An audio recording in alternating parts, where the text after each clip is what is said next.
evening again. This is your girl, Miss Miriam from Huntsville, Alabama. Huntsville, Harvest, Madison, Alabama.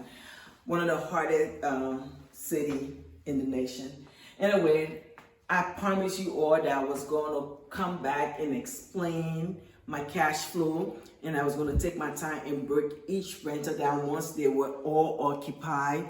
I got one vacant, and this one that is vacant, instead of putting it on the market, I'm going to do it for senior residential home.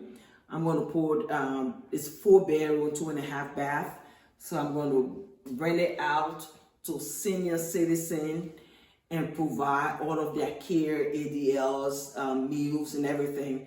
It's going to give you a vibe like a group home, but it's not a group home. It's a residential home. I'm renting it to senior by the room, but I will provide everything: meal, ADL care, and hire caregiver that will be in the house 24/7, providing care for the tenants.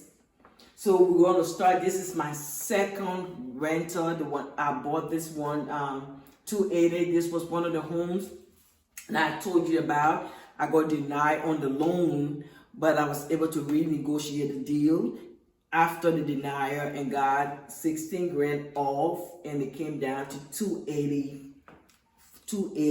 So I bought this house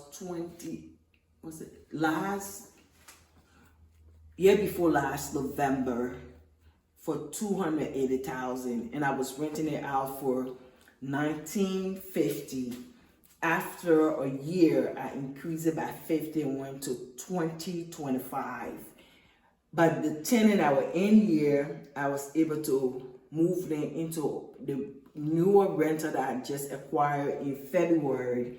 And this one, my plan was, since it's closer to town, I was going to use it, gave it to one of my other tenants who wanted to use this for business. But then in the end, she declined.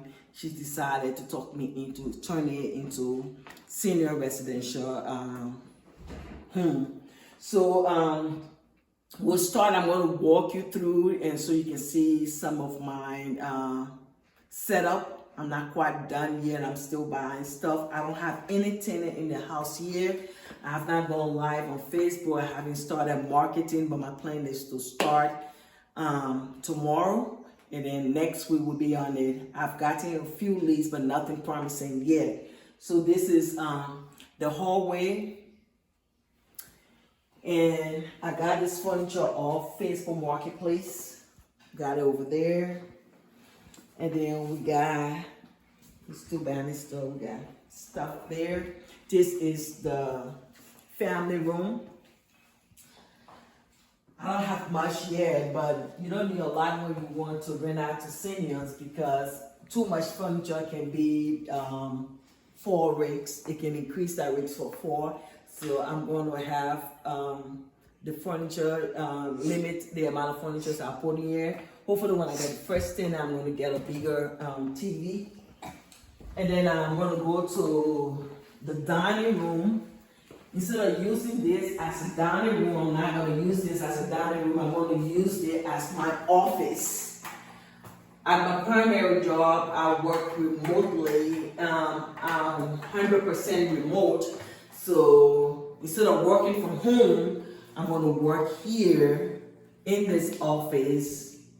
And while at least my presence will be in their home pretty much 7 days a week, because I'll be right here. If the caregiver need me, I'm right here and I'm available for the client. Who's better to care for a client than to have someone who have dedicated almost half of her life working, taking care of people in this country. I'm a mental health nurse practitioner, so I deal with a lot of Alzheimer's, dementia. So the patients I'll be in here, I'll be kind of hands-on with them, providing them the care they need. Pretty much, I want just 4 tenants in this house. So since it's 4 rooms, and then this is the sitting area for the kitchen, and this there will be the place in the kitchen where they're gonna have their meal. I'm planning to get 2 more chairs. We're making 4 chairs. And we got everything set up over there. House is clean and nice. And this is the laundry room. Got a laundry room here. And this is bedroom number 4, but I'm gonna start from the end. This is one of the bedrooms. And when the senior come, they're gonna bring their own furniture. My plan is to charge anywhere from 75, maximum would be 9 grand. So from 75 to 9 grand would be the range, depending on the level of care that we required. And that, oh, it's a closet. And this is the half bathroom. There, you have to share it. And then we'll go on the other side. Laundry room. 2-car garage over here. It's dark so you can see the backyard, but it's on at least a little over half an acre and it's fenced into, so that's good. And this is the hallway. This is room number 1. This is the master suite. So I got one room that I decorated just for showing. So when someone comes to see the room, I think they can see the setup here. And if they decide to take this room, then I will move my stuff to the next room and just keep a room for showing. And the seniors are going to come, they bring everything. They bring their own bed, their own furniture, and pretty much their own belongings. All I'm going to be doing is providing them a room and providing them care. And this master suite has its own bathroom, walk-in shower there. And the plan is maybe the person I'm going to do the master suite to, I might rent it out for maybe up to 9 grand for that one. This is room number 2. I don't have any furniture in this room, but you know, if somebody wanted, it's not big, but it's nice. We don't need to have a lot of things in here for 4 rigs. And then we have this bathroom. This is a full bathroom. And my plan is for this bathroom, as soon as I get my first tenant, I'm going to take that top and I'm going to turn this shower into a walk-in shower so I can have people in and out. And this is a closet. This is another bedroom here. It's empty. I don't have anything in it. As I said, these patients going to bring their own belongings and bring their own furniture. I'm going to be cooking, providing care, doing everything for them. So it's pretty much rent by the room. So I'm going to come and sit over here and tell you a little bit about my cash flow. So things have been really, really tight. And I think I came into this really, really heavy. Usually I've heard people talking about being over leveraged. I think I am. I bought too many homes in a short period of time. So within the last 2 years, I've acquired 7 new properties, and I think it's just too much to do at one time. It's like I had OCD. Once I started buying, I didn't want to stop. So my first primary home, what I did for that home, initially I didn't know much about HELOC. So when I was trying to take money out of the home, I went ahead and took refinanced. So I refinanced the home, and the closing cost me $11,000. I think those people really stole from me. But then after I learned about HELOC and I learned about the Velocity banking, I decided to try it.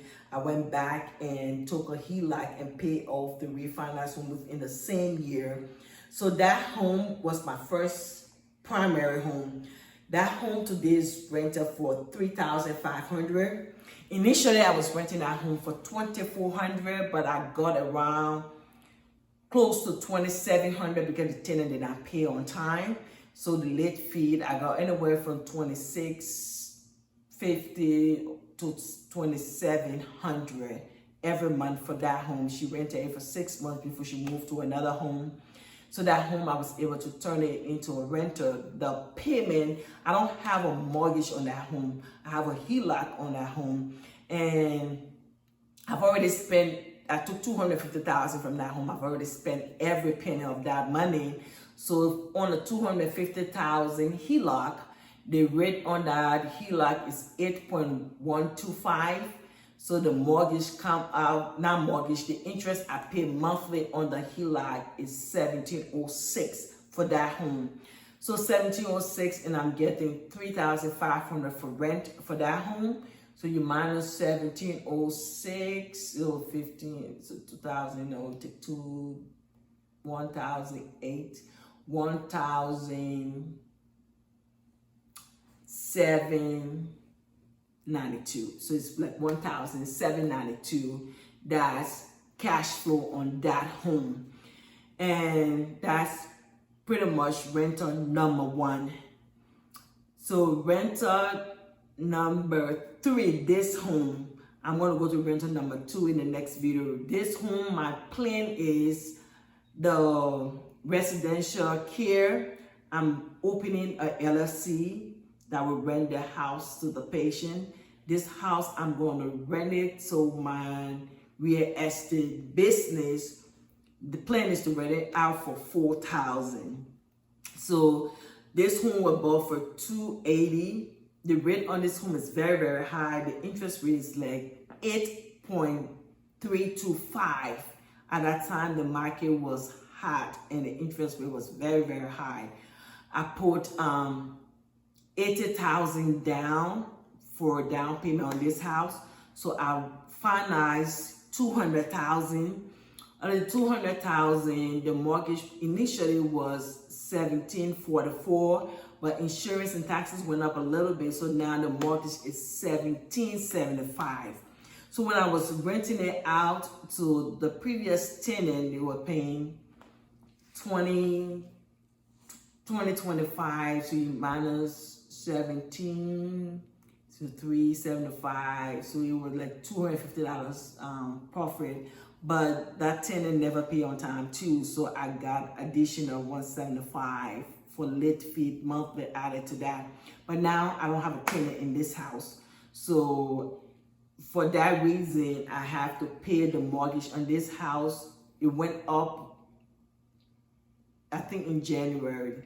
So the mortgage on this one is $1,775. Because we don't have a tenant in the house currently, I'm using the cash flow from the other homes to pay this mortgage until I can get someone in. Then that will replace that cash flow. So currently the cash flow on all the homes is around $4,000.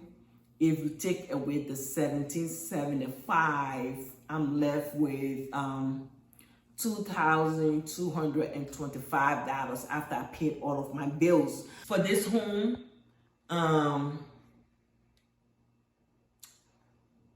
so like the home is empty right now. I'm not getting anything from this home, but hopefully I can get somebody in it and we get, that would bring up the cash flow pretty significantly to like maybe $6,000 and change. So the rate on this home is 8.35. My plan is once things settle and the rates drop somewhat to maybe 6, I'm going to refinance this home. So the next time I'll talk to you, I'll be telling you renter number 2. I will tell you how much I bought that home and how I got the money and how much is cash flowing. So this is your Gear K Miriam again from Huntsville. If you like my video, hit like and subscribe. And I was surprised I got 74 subscribers. So thank you all for subscribing to my video. And I look forward to seeing you again in the next video. Thank you. God bless you.